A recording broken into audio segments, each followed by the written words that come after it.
So, ito na po ang ating tutorial sa ating tar papel and ito ay 3x3 ang size. So, 6 pieces po na A4 and ganyan po yung outcome niya. So, kung makikita nyo, meron siyang mga white lines and yung mga white na yan ay ating gugupitin. So, ang gagawin natin ngayon is ikakat lang yung mga excess na whites and then yung boundary na may straight na white is stay lang muna natin, wag nating ikakat. And para makita natin kung ano yung kakalabasan niya. So, yung munang white ang ating ikat para masundan natin yung procedure. So, ganun lang. Yung mga excess lang muna yung tatanggalin natin. So, sa mga nagtatanong kung saan ko nga ginawa ang ating image at kung paano ko na-slice, dito lang po ako pumunta sa DocQ-Slice at nandito ang website. Pwede nyong i-try. At ganito nga ang kalalabasan kung nakat na natin yung mga excess na whites at ang mga naiwan na lang ay ang border. So, para malaman natin kung paano natin ilalapat, pagdikit-dikitin muna natin ang mga ito at syempre kailangan nating i-ready ang ating pandikit, glue or paste or pwede ding scotch tape. So kung mapapansin nyo dito, merong white sa taas. Yan. Yung white na yan is kailangan nating gupitin. So yung tatlong yan, tatanggalin lahat natin yung white sa taas. So, kung ginupit natin yung white sa baba, doon naman sa taas is hindi natin gugupitin kasi doon natin ididikit yung naiwan na white. O, diba? Hindi nyo na-gets. O, basta ba, panoorin nyo na lang. Dahil natanggal na nga yung mga white sa taas, so, itry ulit nating ilapat.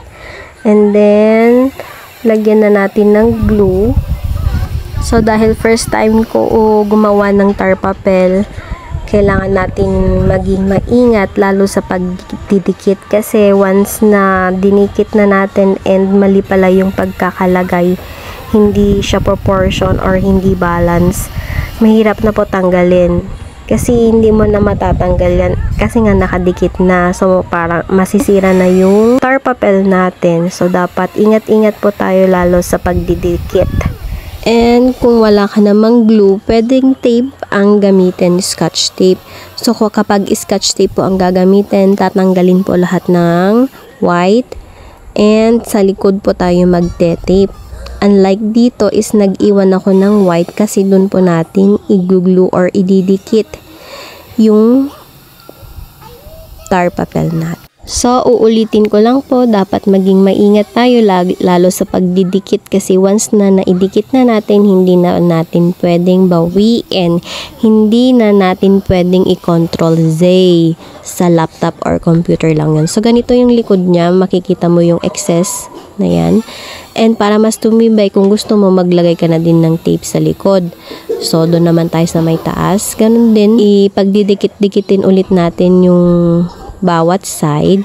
So, yung white na excess na nandyan is hindi na natin gugupitin. So, purely dikit lang talaga ang gagawin natin ngayon. At ayun nga, hindi lang pala panay dikit ang gagawin natin, kundi panay tape din. Kasi dito pala sa may last na part is wala nang pagdidikitan. So, ang ginawa ko dito is scotch tape yung ginamit ko. Kasi nga, diba, wala nang white doon. Saan natin i-glue, diba? So, yan. Kailangan natin italikod para ma-tape natin yung likod. And kung ako yung tatanungin, mas madali po yung wala talaga siyang border na may iiwan na white. So, sa next tutorial, try natin yung borderless printing na tar papel para makita nyo yung difference ng with border at saka borderless. So, ito na. Pagdidikit-dikitin na natin lahat para maging strawberry na siya. So, yan.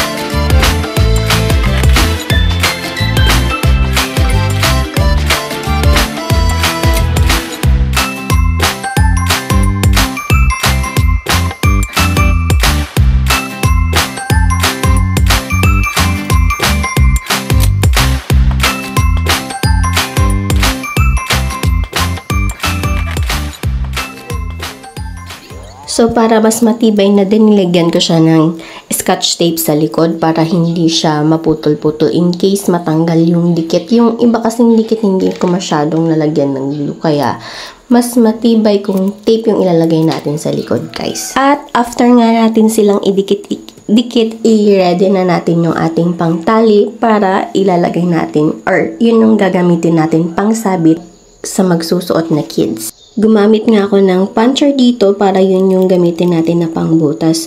So, kung gusto naman natin na mas mababa yung pagbubutasan natin, pwede tayong gumamit ng pangtusok para, kasi yung puncher is limited lang yung kaya niyang ibutas hanggang dun lang sa may taas. Kasi nga maliit lang siya, mini puncher lang. So, kung gusto natin na mas mababa yung butas natin, gumamit na lang tayo ng stick, pang butas, ganun. Bahala ka na, diskarte mo na kung anong gusto mong gamitin. And dito naman sa pangtali, kahit anong pangtali pwede. Pwede yung plastic na pangtali, yarn, ribbon.